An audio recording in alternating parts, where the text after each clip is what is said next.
Makukulong ba ang gwardiya pag nakabaril ng tao? Siyempre naman hindi.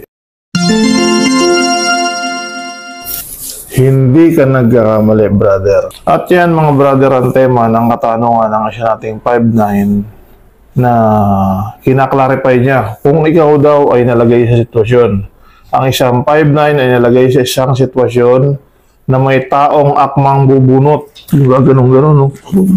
Pabarilin kita! Umanda ka, babalik ako, pabarilin kita! Tapos pagbalik ka, ganun-ganun.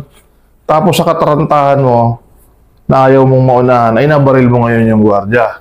Kumbaga may threaten ka niya, nababariling ka. Tapos pagbalik ka, ganun-ganun. Napagtingin ay wala naman palang binunot at nabaril mo. Makukulong daw ba ang gwardiya?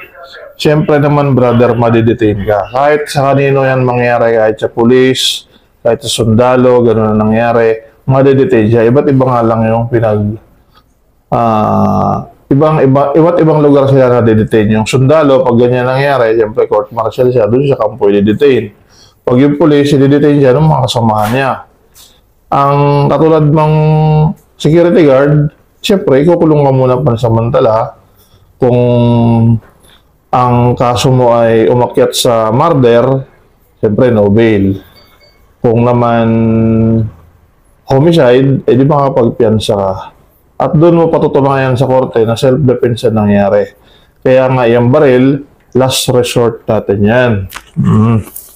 Alam mo yung last resort? Doon ka huling maliligo. Doon ka huling magsuswimming. Joke lang. Ang last resort, ibig sabihin, yan yung huling mong gagamitin. Kaya sa force continuum, yan ay level 6, may level 1, level 2, level 3 ang layo. Level 4, may level 5. Level 6 pa yung use of deadly force. Kasi hindi basta-basta yan pag nakabaril ka ng tao. Ikaw ay madidetain.